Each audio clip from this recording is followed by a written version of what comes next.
This week on The Impact. The bottom line is we still don't have a site. With the final recommendation due in June, a bill would hit the reset button on a multi-year effort focused on finding a site for a new major airport. This community has risen up like no other time in Washington's history to tell you that we don't support another international airport. What happens if we don't build additional airport capacity? What happens if we don't meet the demand for air travel? I think that voice is important. Communities push back on proposals that would replace homes and farms with a major airport. Lawmakers from both sides of the aisle weigh in on the stakes. You know, the way of life is being threatened, and they're very concerned, and rightfully so. I would be concerned too if I was one out there. All of the locations have drawbacks. We have a huge economic risk here if we do not address this need. That's all coming up on The Impact.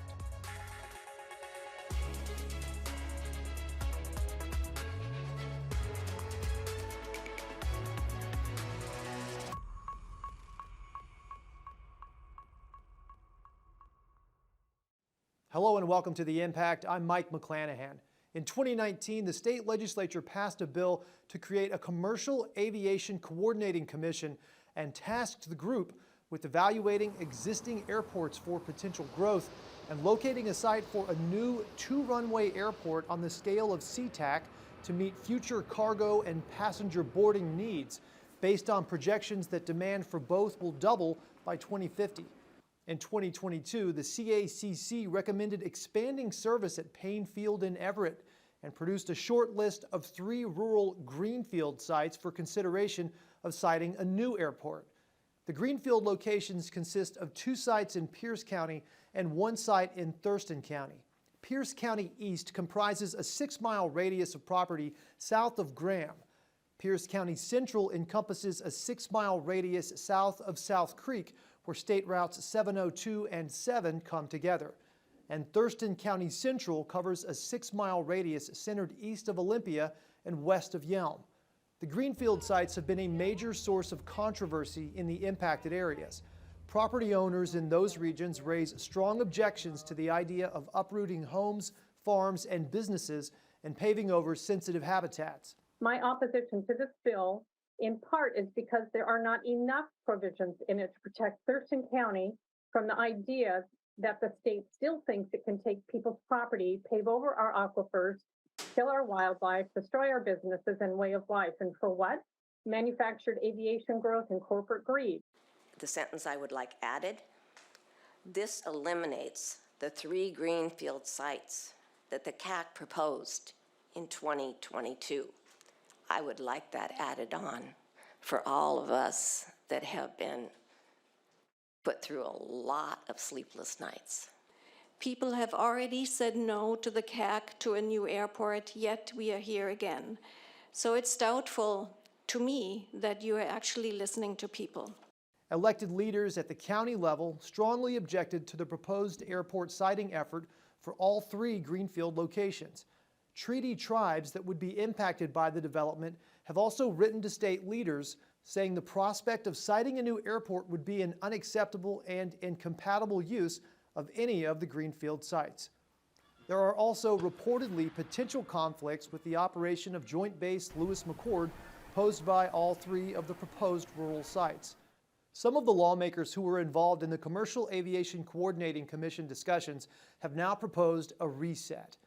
That was a flawed decision on the legislature's part.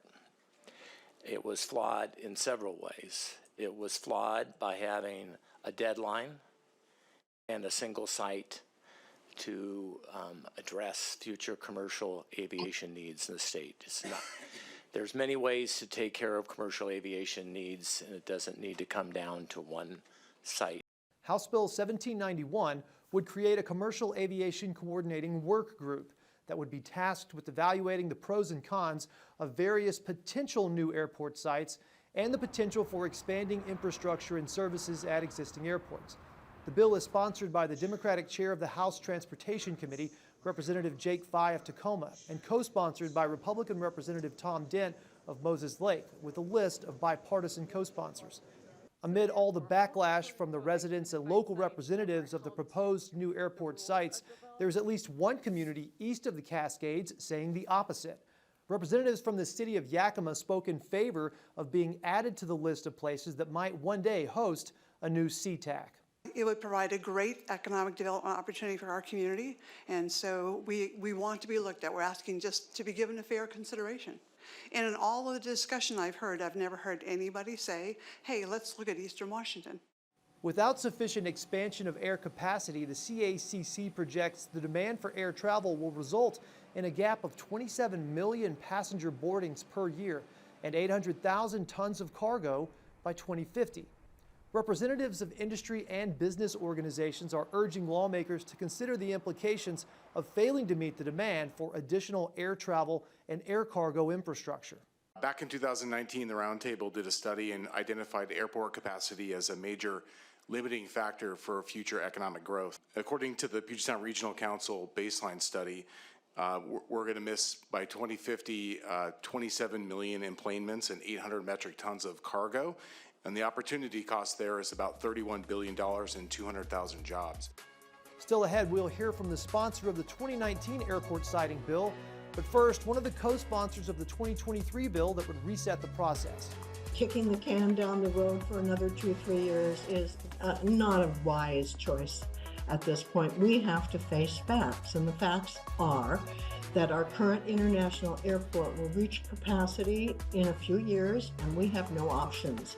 We know this is not working, and we need to do something different, because the direction we gave the CAC through the legislation wasn't right. Stay with us. Joining me now, Republican State Representative Tom Dent of Moses Lake. You were a rancher now, but before that you were a pilot, and of course you've been very involved in this airport siting effort. So this has been an enormously controversial process. There's a report due, or a final report or recommendation due in June. So what's next? Tell me about the process from your perspective. Sure. Well, if it's okay with you, I'd like to back up to the beginning. And we started this process in 2019 with Senate's, the bill that passed was Substitute Senate Bill 5370, which created the Commercial Aviation Coordinating Commission, is what we refer to as the CAC. And that began a look for a new site for a commercial airport, a Sea-Tac type airport.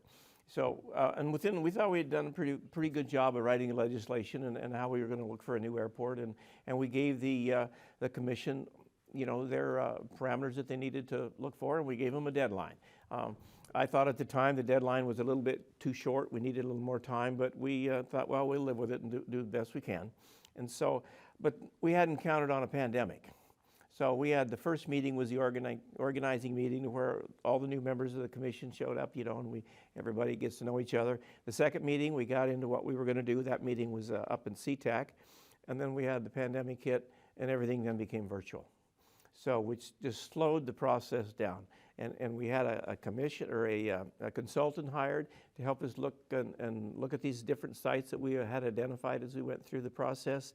But they were hampered as well, and we had 0 field trips to go look at sites, and the communication was lacking. The communication with the communities was lacking, and the commission got to a point. And I'm a non-voting member. And all the 4 legislators on this commission are non-voting, but they. The 3 sites that they identified on the short list, 2 in Pierce County, 1 in Thurston County, really kind of brought a firestorm, I guess you might say, of concerned citizens, and rightfully so. And they had a lot of concerns, and it all of a sudden was sprung on them, even though we did hold some virtual town halls, but people just didn't come. They didn't know about it, so they didn't show up. And so here we are. Now we're in this firestorm of unhappy people, and and they feel that where their homes are at, their way of life is being threatened, and they're very concerned, and rightfully so. I would be concerned too if I was one out there. So, and as we looked at the sites, I could see that these sites, even when they approved them, I knew these sites weren't appropriate. But I'm a non-voting member, right? Even though I mentioned my concerns, but. So here we are with people being upset, and it's not working, and we realize it's not working. And I attended some town halls of the people here. This is not where I'm from, but I attended them because of my experience in aviation, and I felt like it was my responsibility to talk to folks and explain to them what this legislation did, and what it really meant. And there was the 3 sites with a short list. They're supposed to make a final recommendation by, I believe, June 15th, I think, of this year. But it's only a recommendation. And I said, it doesn't matter if it's a recommendation. The CACC cannot choose a site. All they can do is recommend it, because they will have to come back to the legislature then, for further review. So, but that being said, it wasn't working. The people weren't into that. And the bottom line is, we still don't have a site that's appropriate site, right? Or whether or not we can do this. So the CAC was charged with looking at existing airports and a possible greenfield site. And they seem to hone in more on a greenfield site, which has got us in this position. So, so what we decided after attending at a town hall out at Graham, myself and Representative Fye, we attended that together and listened to the people, and there were several hundred people there. And after we talked to them a little bit and explained to them, we know this is not working, and we need to do something different, because the direction we gave the CAC through the legislation wasn't right. So what we're going to do is and we pledged to them, we're going to create a nonpartisan solution to this issue, and that's what we're working on. And we just passed a bill out of committee, House Bill 1771, that both Rep. Fye and on. Rep. Fye is number 1, I'm number 2, and we've worked on it together every step of the way. We've been lockstep to come up with a new commission, basically, to look for a new site, and that's where we're at today. It's much more user-friendly, I think. We're going to be able to, we're going to have the new group look and review sites and come back with what the pluses are and what the minuses are. Not to come back with any recommendations of where we're going to put a new airport, if we can at all. So just pluses and minuses, and we've put the priority on existing airports. So existing airports need to be first in the priority list to see if they will work, and then along the way, if we see a greenfield site that could possibly be suitable, then they can look at that as well. If we could talk a little bit about the idea behind the demand for more airport capacity, if you could sort of encapsulate kind of some of the issues that are, led to the formation of this committee or this commission and the legislation behind it in the first place. Sure. Well, Sea-Tac is very busy, and they expect Sea-Tac to be saturated, maxed out 100% by 2032, I believe.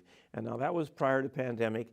Will that change a little bit? Well, through the pandemic, it kind of looked like that year could be pushed out a ways. But now that we've come through the pandemic, and it just like almost immediately, air travel went back where it was before. So I think we're still somewhere in the same ballpark between 2030 and 2035 in there someplace when it's going to be, they're going to be saturated. We do know that we can expand Payne Field, and that's in the process. Payne Field will expand and take some of that overflow from Sea-Tac. But if we're going to continue to travel by air, we're going to have airport capacity. The expansion at Payne Field, though, that's not without controversy too, right? Or is it? I mean, the perspective from the community, I mean, is that an issue? Are there obstacles with that too? We haven't had so many obstacles with Payne Field because their master plan calls for expansion, and it's something that the community has been engaged in.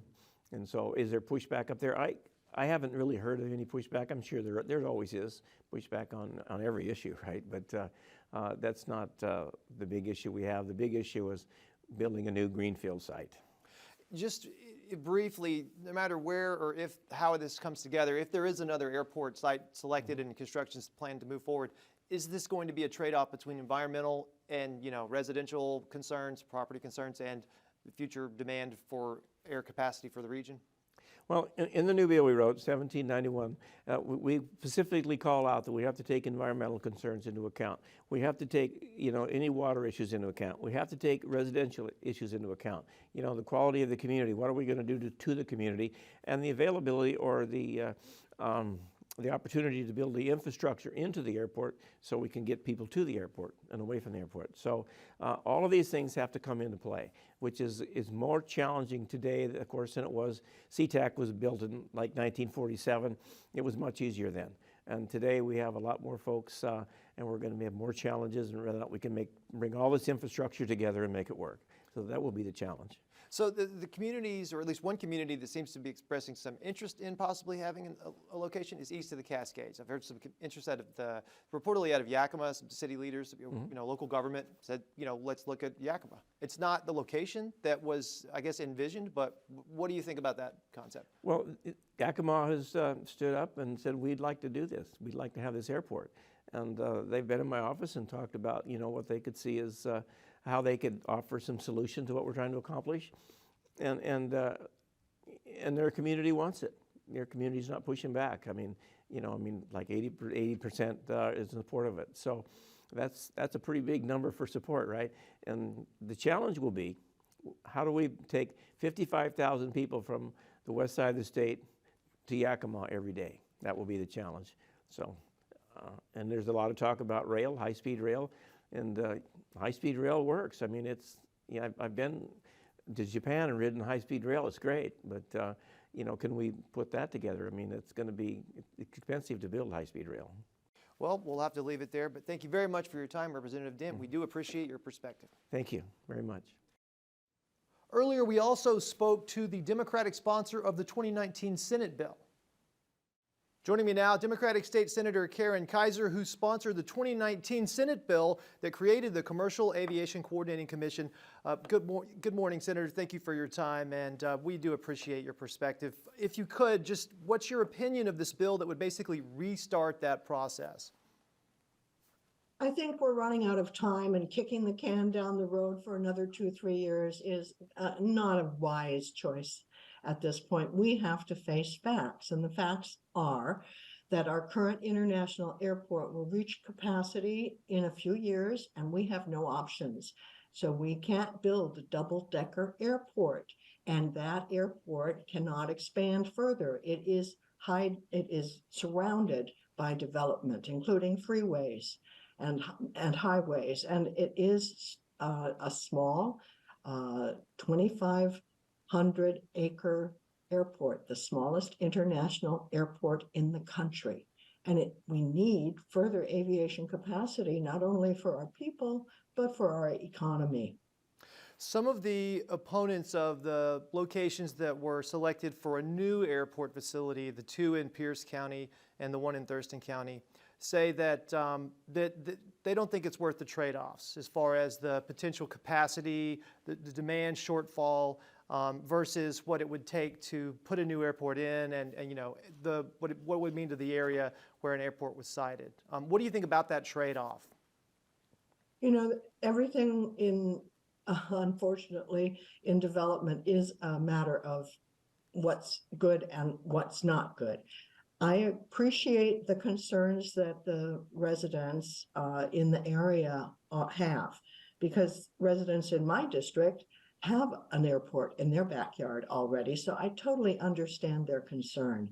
And I'm not looking to impose this on anyone that is not willing to work with us. That's not the issue. The issue is we did a full geographic search of locations of 3,000 acres or more that might be available, that isn't completely developed already, and is within 90 minutes of the major population centers that need aviation services. There aren't many of those kinds of locations left in Western Washington.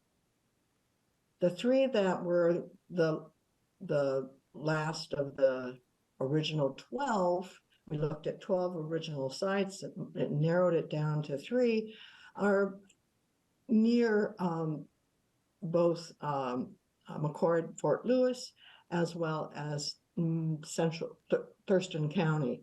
And both have drawbacks. There's no, all of the locations have drawbacks. The question is, do we have a way or a will to overcome drawbacks and figure out a path forward?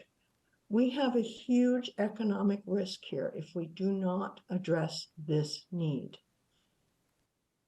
Some of the people that are possibly most excited about the potential for a new airport are not in Western Washington. Based on some of the more recent discussions, the city of Yakima had a representative at one of the bill hearings for this latest legislation, and basically the response was, hey, consider us. You know, they say we've got room. It's not in Western Washington, but they're interested in development, and according to a poll that was cited by the person testifying, that there's a fair amount of community support there as well, or so it would seem.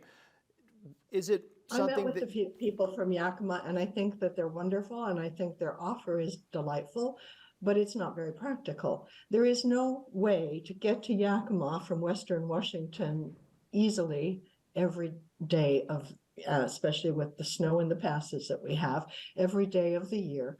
And we don't have the option of a high-speed train. I wish we did. Unfortunately, high-speed trains in our country seem to be unable to be built.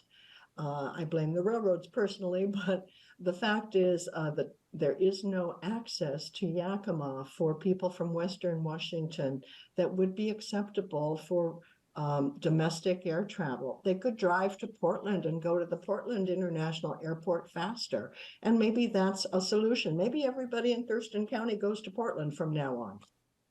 There's also talk about possible conflicts with the military operations for the 3 greenfield sites in the vicinity of JBLM. If those sites become ineligible for a reason such as a military conflict, or if those sites were not in the running, so to speak, the original legislation that passed in 2019 would have excluded King County, any part of King County, from consideration for a new airport.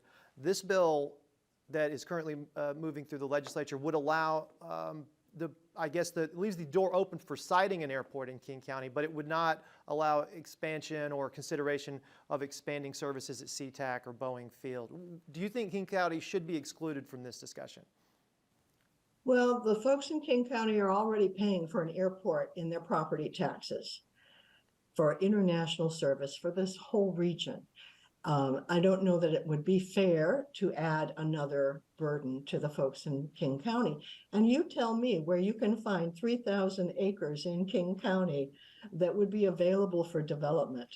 One of the original sites out of the many that we were looking at included a plateau in the Enumclaw area, which is in King County. And we heard quickly from all of the people around Enumclaw and the Muckleshoot tribe that that was a non-starter.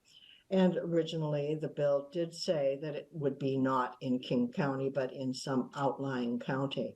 So we're kind of stuck in terms of King County. There aren't any other options. We have foothills on one side and Puget Sound on the other, and dense population in between. So that's a real difficult concept. And like I said, Sea-Tac will soon be running out of capacity. Painfield in the Everett area will be able to expand somewhat, but it's not large enough or able, with the commercial Boeing company and other aviation businesses already sited at that location, to be a fully operational domestic carrier facility, commercial facility for our region. We'll be able to expand it somewhat, but we are going to run out of room, even with a fully expanded Payne Field. There's only so many hours in the day. Just sort of in closing here, where do you see this going? I mean, there's clearly opposition to siting it at the locations that have already been selected here. You mentioned Right. the trade-offs. Yeah, I don't have a clear prediction of where this goes. We had 3 years of work on the CACC. We had over 20,000 comments from the public received in our various meetings and forums and open houses. And we had complaints from everybody who were in the region that they never had a chance to hear about it and comment on it. And they made that known. But to be honest, I think any location that's selected will have the same reaction from the residents in the region. So it's really a tough choice. Tough choices are what we are facing. And I don't think it's going to be an easy answer. Well, we'll have to leave it there. Senator Keiser, thank you very much for your perspective. Thank you, Mike. You can watch The Impact anytime at tvw.org or listen to the podcast on Spotify, Apple, and other platforms. Follow us on Twitter at The Impact TVW. Thanks for watching. Please join us next week for more in-depth interviews you won't find anywhere else. Until then, have a great week.